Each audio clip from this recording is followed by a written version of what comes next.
Hey, beautiful people. I want to share something with you guys about how I met my husband. And I met my husband when I was with my ex-husband. So that's my now husband I met when I was with my ex-husband. Now, God don't condone no foolishness now. He don't condone sin. But I want you to I want to at least explain it because it'll clear the air about some things and it may even help somebody. It may help you. Okay. So,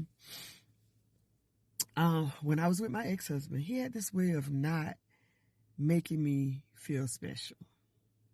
But I would like it when it came to his birthday or holidays or whatever was coming up. I always tried to make it special for him, but he didn't go out of his way for me. So it was my birthday, and I was visiting him. He lived in Jamaica, or he lives in Jamaica, and I was visiting him. And it was my birthday, and he woke up like around 12 o'clock. I don't know. Said happy birthday, and that was it. He never did anything, had nothing planned. He knew I was going to visit him. He had nothing planned for me, right? So I was so upset, and I was talking to him, and I was crying, and I had been, going through certain things, and the more I cried, it's like he didn't care. So he got in the car to drive away to go and pick the kids up from school. We had a little argument. He drove off, and mind you, I'm in a country. I don't have anybody. We're at an Airbnb. I don't know anybody. So I got my purse and I left walking. And I walked across the street from where we were living, and there's this corner, and there's a tree there, and I sat there, and I just began to cry. So this man came up to me, and he was like, "Hey, pretty lady, why you sitting here crying?" And he started talking to me, and I never really looked up at him much. It was just like, I just started blurting it out. I was like, I'm here, I'm visiting my fiance, and he's not treating me, good. It's my birthday. So I was just like, I just started going, like the tears were flowing. And it wasn't just that one day. I would have to tell you, just like a few weeks before that, I had, like a month before that, I had surgery here in the States. But I had made it up in my mind I wanted to spend New Year's with my ex. So I had my surgery. I had some complications of angioedema. Ended up in intensive care. Had been in intensive care, intubated. Woke up a couple of days later. Just don't even know where I'm at. Don't even know I'm still in the hospital or anything like that.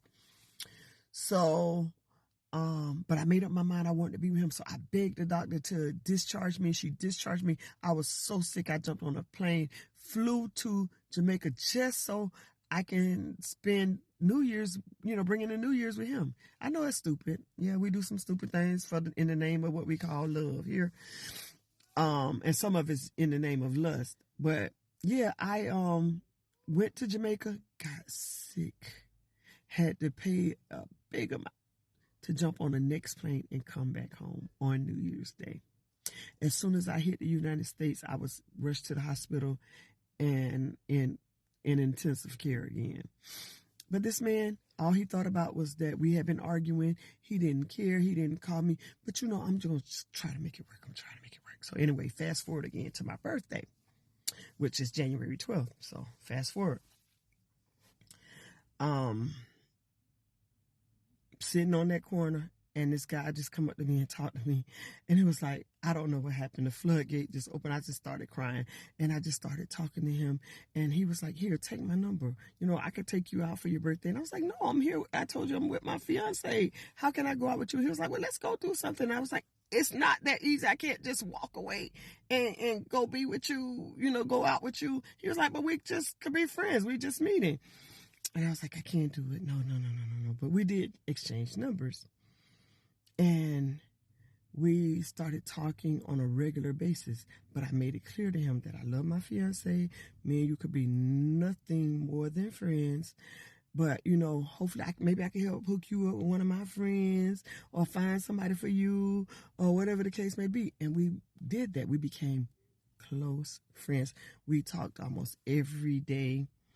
Only time we didn't talk is when he would get upset and say, like, again, like he would get upset and he would be like, oh, you don't want me. I want you like I want you and whatever. And I just saw him as like, you're a nice looking man. No, sir. Player from the Himalayas. I'd just rather be your friend. If you need me for anything, I could be there for you. But baby, I am not going to put myself into that with you here. So, but like I say, long story short, anytime I was going through something with my ex, he was there for me. He was that shoulder to cry on. He would always give me sound advice. He never tried to tell me to leave him or nothing. And I tell you, I went through so much from that point. It's like I could tell this guy had either he had somebody else or I wasn't his cup of tea. My ex, because of the way he started treating me. But he made it clear that the wedding needed to go on. He loved me and yada yada. Meanwhile, this friend of mine, my newfound friend, was there for me. When I tell you, even up to I flew to Jamaica for the wedding. Got to Jamaica and this man, I'm staying at his house. When I tell you, he didn't want to sleep with me. He would be in the room with the kids. If I was in the bedroom, he was outside. If I was outside, he was in the room. It was like he didn't want to be around me. He didn't want to have, and I don't know what I did so wrong to him.